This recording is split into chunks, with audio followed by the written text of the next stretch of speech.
Take a look at this. My name is Ephren Taylor, CEO of City Capital Corporation, which makes me the youngest African-American CEO of a publicly traded company. I manage tens of millions of dollars in projects, development, and assets, and even private finance. I also have a diverse client base from, regular Wall Street investment bankers, stockbrokers, churches, nonprofits, and institutions, to even sometimes celebrities. Every day is different. I'm here in San Francisco doing a book signing for my new book that just came out, Creating Success from the Inside Out. In a couple of hours, I'll be going over to speak with a community event for youth. Financially, some say that I would be successful, but that's not how I measure success. Success is measured by the impact that we make every day. And I really think there needs to be more examples of young people out there doing positive things, not only in the community, but also in the business world. And really showing, different examples of how, you can overcome a lot of obstacles, but also be successful at the same time. Today I enjoy a life of wealth, notoriety, influence, but it always wasn't like this. Let's go back. I made the comment that you started this at age 12, which would give people the implication that you were wealthy before 12. You weren't. Talk about your youth. Coming up, pretty much, we were in Mississippi, which is the second poorest state in the Union. In Carlisle, Mississippi, the house we lived in had a tin roof. No hot water, didn't even have sewage, had a septic tank pretty much in the back, and so that's where we started. But you know what? My dad went back to school, got his degree, and it afforded me to kind of move up a little bit. When I was 12, I always looked in the window, I was like, man, I want that game. I want that game, all those video games for $50. $50, but wait a second. But this is something that I think you leave out of your story so often, and I'm gonna tell you, please, you gotta put this in. You went home. Tell them you created your own daggone video game, did you not? Yeah, I got on the computer. We didn't have a computer at the house because they're $4,000. So we can't get a video game. We ain't got no computer. Correct. So I'm staying after school, basketball. I can't play basketball, so I'm on the computer, programming this game, and I'm like, man, you know what? This is cool. But when you start to do things that are great, other people begin to take notice. And I was like, you know what? I want to make a 3D video game. And they really haven't even hit out yet. But I didn't know any boundaries. I'm still a kid. So you still dream when you're a child. And so here I am. I go on the computer. I go to work. Make this 3D video game. Somebody walks by and says, that's cool. Can I buy it? And to a brother, that's the last thing you want to say is, can I buy it? So I made that copy on the disc. Before you know it, the rest was history, and I kept programming. And I always wanted to be like a basketball player or something. But one day I saw a magazine, I saw how much Michael Jordan made, his $90 million. I'm like, man, Michael's doing pretty well. Then I saw Bill Gates with $90 billion, and I was like, let me get on over here with Bill Gates. We're back right after that.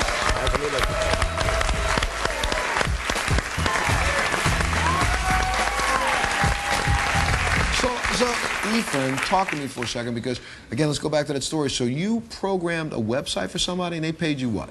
I got paid $3,800 to do a website in 2 weeks. 2 weeks. And in 2 weeks at age what?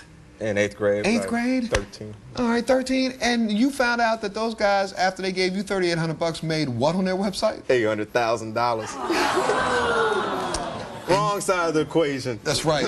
And you said, that's it. Yeah, I pretty much said, skip this. I will never get anywhere unless I'm in control or own the system. So I went on to high school, ended up creating my own internet company, raised $750,000 in high school. In high school? Yes, sir. And then, I said it before you walked out. I said that your net, I don't know if it's net worth, but your companies have assets of over $150 million.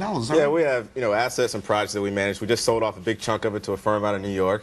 Matter of fact, I'm moving to New York City. They head up a hedge fund led by Worldwide Capital, so it's very exciting. Where I would ask it, but I have a feeling I know what the answer is. You're 25, my man.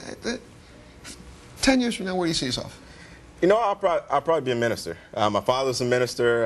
One of my goals this year is definitely to go around to about 35 to 50 churches if I can, talk about stewardship, but building wealth in our community, especially underserved populations, and helping them to become self-sufficient. Because I just hate seeing us using these excuses for our social ills of the community when the community has the ability to deal with them themselves, not be dependent on anybody. Well, Ephren has been named the new spokesman for an organization that's helped underprivileged kids all over the country. Take a look at this.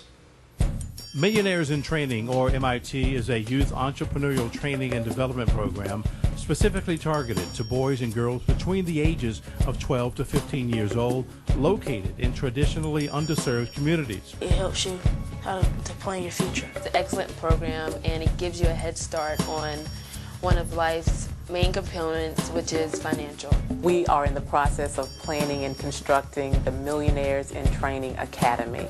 That we want that to be our entrepreneurial hub for young people to be able to come and say, this is somewhere I connect with, this is somewhere that appreciates the creative genius that I have in me. We want there to be a headquarters for young entrepreneurs and innovative minds to come together and have these business ideas.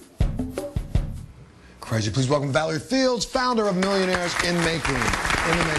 Thank you so much. Talk for a second. How many young people do you have participating in this program? We're actually building the program through satellite chapters. When we started, we had 15 young ladies between the ages of 12 to 15, and so now we're looking to grow regionally and then nationally, and we're pleased to be working with Ephren because he is the epitome of what we want our young people to be, that entrepreneurial spirit, the essence of that drive and that passion, and making a difference and giving back. Absolutely. No ifs, ands, exactly right. And so, Ephren, you wanted to say something to Valerie, though, didn't you? I just got in, but I wanted, I always like to come in with a bang, do things right. And so today, Valerie, our company, City Capital, we'd like to present to you $25,000 in public company stock because we believe in building wealth and have appreciating assets to endow millionaires in training. $25,000 in stock. I gotta tell you that the book is now called Creating Success from Inside Out by Ephren Taylor. It's in a bookstore near you, and he has decided that he wants to make sure all of you understand what that really means. So, everybody in the audience is going home with a copy!